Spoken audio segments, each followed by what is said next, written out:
Kryesia e Alternativës për Ndryshim në një komunikat të publikuar në faqen zyrtare të Alternativës për Ndryshim njofton. Duke pas parasysh programin politik të Alternativës dhe sukseset e pandërprerja të politikës zhvillimore të pushtetit lokal dhe duke bindur edhe një pjesë të opozitës për këtë, sot zyrtarisht një grup prej 3 këshilltarëve të opozitës nga rrallët e Partisë Demokratike Shqiptare janë bashkuar me grupin e këshilltarëve të Alternativës për Ndryshim në Kuvendin Komunal. Nga sot Alternativa për Ndryshim është fraksion më i madh në Kuvendin Komunal dhe me këtë edhe partia politike më e fuqishme në komunën e Preshevës. Kryesia e Alternativës falenderon këshilltarët e rinj për bashkangjitjen e tyre me APN-n, se dhe për përkrajin e tyre për të forcuar edhe më shumë politikën zhvillimore të Alternativës dhe njëkohësisht fton edhe këshilltarët e tjerë të Kuvendit Komunal të bashkangjiten Alternativës, duke mbështetur një vizion të qartë për popullin tonë. Bashkangjitja e këshilltarëve të rinj do të zyrtarizohet në mbledhjen e ardhshme të Kuvendit Komunal. Pas këtij përforcimi politik të Alternativës, kryesia cilëson koalicionin aktual edhe më të fuqishëm dhe stabil. Pas publikimit të këtij lajmi, Radio Televizion Aldi ka zhvilluar intervistë me kryetarin e Partisë Demokratike Shqiptare, Ragmi Mustafa.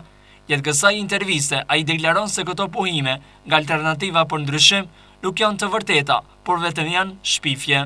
Po të ishte e vërtet, do të publikoheshin edhe emrat. Unë kujtoj se kjo më shumë i takon një marketingu politik të Alternativës, sepse Partia Demokratike Shqiptare nuk ka një listë emërore të këshilltarëve që nga ajo kalojnë në Alternativën për Ndryshim. Megjithatë, gjithçka mund të jetë e mundur, sepse kemi 2 elemente shumë të rëndësishme në lidhje me mandatin e këshilltarit në Kuvendin Komunal. E para është se ligji ia njeh mandatin këshilltarit, ndërsa e dyta është se këshilltari është zgjedhur me votat të Partisë Demokratike Shqiptare. Këtë drejtim ata të cilët mundohen që përdorin ose shfrytëzojnë forcën e ligjit, padyshim se në anën tjetër humbin të drejtën e të qenurit në kuadër të Partisë Demokratike Shqiptare. Atëherë kur zgjedhjet janë mbajtur vitin e kaluar, Partia Demokratike Shqiptare ka dalur më e fuqishmja në krahasim me të gjitha dhe këtë drejtim ka tubuar 14 ulse në Kuvendin Komunal Komunës Preshevës, pavarësisht se si do të duan të sillen tani këshilltarët duke abuzuar me mandatin e këshilltarit, ajo është vetëm një fluskë bore, sepse shërben vetëm për një periudhë shkurtër të këtij mandati të qeverisjes lokale, e cila nuk është më gjatë se gjen në zgjedhjet e parakohshme, eventualisht le të vazhdojë edhe gjen në zgjedhjet e radhës. Këta këshilltarë nuk mund të marrin elektorin pas vete, por vetëm se kanë keq përdorur në këtë drejtim votën e elektorit të Partisë Demokratike Shqiptare.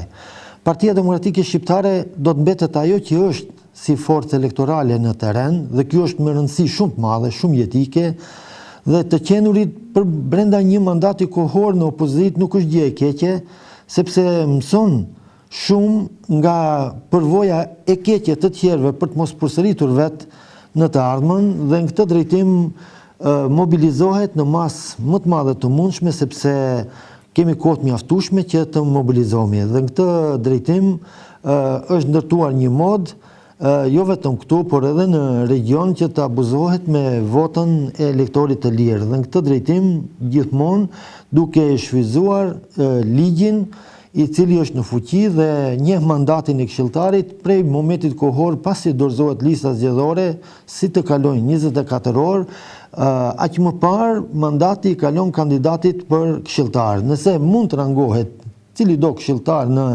listën ranguese prej numrit vendeve që fiton në zgjedhjet lokale, mandati në vijimsi është i tij, por jo edhe partia, por jo edhe të qenurit në Partinë Demokratike Shqiptare. Dhe ne kemi një qëndrim shumë të qartë në lidhje me këto procese. Në Këshillin Qendror të Partisë Demokratike Shqiptare i dalur nga kuvendi zgjedhor i 6 i radhës i saj, përfundimisht shumë demokratik, ka kërkuar që këshilltarët që nuk i binden Partisë Demokratike Shqiptare të dorëzojnë mandatet e tyre në mënyrë që të mbeten të lirë absolutisht për të funksionuar dhe vepruar qoftë edhe politikisht. Po megjithatë, abuzimi me mandatet e Partisë Demokratike Shqiptare në Partinë Demokratike Shqiptare është i palejueshëm dhe në këtë drejtim në atë moment kohor që këshilltari i radhitur në Kuvendin Komunal të Komunës Preshev nga radhët e Partisë Demokratike Shqiptare që nuk i përgjigjet dhe nuk i bindet vendimeve të Partisë Demokratike Shqiptare dhe organeve të saj dalura nga zgjedhjet e lira të Kuvendit të 6 zgjedhor, ata humbi mandatin e të qenurit antar i Partisë Demokratike Shqiptare dhe në asnjë mënyrë nuk ka të drejtën që të thirret në emër të Partisë Demokratike Shqiptare. Dhe këtë drejtim Alternativa për Ndryshime mund të merr 3 mandate këshilltarësh të cilët nuk i binden qëndrimeve të partisë, të cilët abuzojnë me votën e lirë të qytetarëve të komshinjve të tyre në radhë të parë, e mos flasim me elektorit gjerë të Partisë Demokratike Shqiptare në territorin e komunës Preshev, ata mund të jenë vetëm si antar të Alternativës dhe të shërbejnë ndërkohë këtij mandati të këtij kuvendi i cili nuk ka prirje që të ecë gjë në 4 vjeçarin për cilin janë nominuar pas zgjedhjeve të prillit vitit 2016. Unë kujtoj se aktivistët menjëherë kanë komunikuar me numër të konsiderueshëm këshilltarëve të cilët është dyshuar se kjo mund të ndodhë. Megjithatë nuk kemi një informacion, nuk kemi një listë emërore të atyre 3 këshilltarëve që kalojnë, po megjithatë do të mbetet që të shihet. Po megjithatë ata mund shkojnë si individ, por jo edhe elektorin e Partisë Demokratike Shqiptare pas tyre. Së shpejti do të mblidhet kryesia përgjithshme e partisë për të sjellë dhe vendime tjera, sepse ka dhe probleme të tjera përveç kësaj Partia Demokratike Shqiptare në kuadër të grupit të këshilltarëve dhe në këtë drejtim padyshim se do të reagojë me kohë dhe do të di se si të veprojnë në të ardhmen. Për këtë me një siguri të madhe se do të fillojnë presionet e konsiderueshme absolutisht mbi bazën e zhvillimeve demokratike ndaj gjithë atyre këshilltarëve që nuk i binden Partisë Demokratike Shqiptare dhe organeve të saj. Dhe në këtë drejtim do t'i kërkohet në vijimësi dorëzimi i mandateve partisë meritore, Partisë Demokratike Shqiptare, e cila është fituese e zgjedhjeve lokale të vitit 2016. Po ashtu edhe Sami Saliu, përfaqësues nga grupi i këshilltarëve të Partisë Demokratike Shqiptare, në pyetjen se si e komenton deklarimin se nga PDSH janë larguar 3 këshilltarë, ai thotë se jemi mësuar me kësi deklarate të pamatura dhe jo serioze së të kryetarit të komunës, po ashtu edhe të kryesisë së partisë. Unë sot në mëngjes pata mundësi që ta lexoja deklaratë. Ajo çfarë mund të konstatoj është që kjo deklaratë e tillë është e nivelit që thuhet që del nga kryesia e Alternativës për Ndryshim. Ne tashmë jemi të njohur me deklaratët si nga ana e kryetarit zotëri Arifit, si nga ana e deklaratave nga ana e kryesisë, dhe për hir të vërtetës mund të them që ato nuk përbëjnë ndonjë lajm. Me vetëm arsye sepse nuk janë serioze në radhë parë. Unë e di që Partia Demokratike Shqiptare ka 14 këshilltarë dhe të gjithë kanë emra dhe mbiemra, kështu që deklaratat tilla duhet të janë konkrete dhe mos të janë të nivelit spekulativ.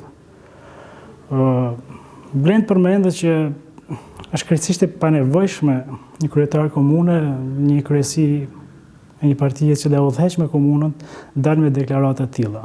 Për arsye se është një zhvendosje e vëmendjes nga ato premtime të cilat ata dolën se do t'i realizojnë. Kështu që do të ishte më e udhës dhe do të ishte më e arsyeshme sikur ata dalin me deklarat, me komunikat, tregojnë se ku janë premtimet e tyre, të cilat i dhënë gjatë fushatës.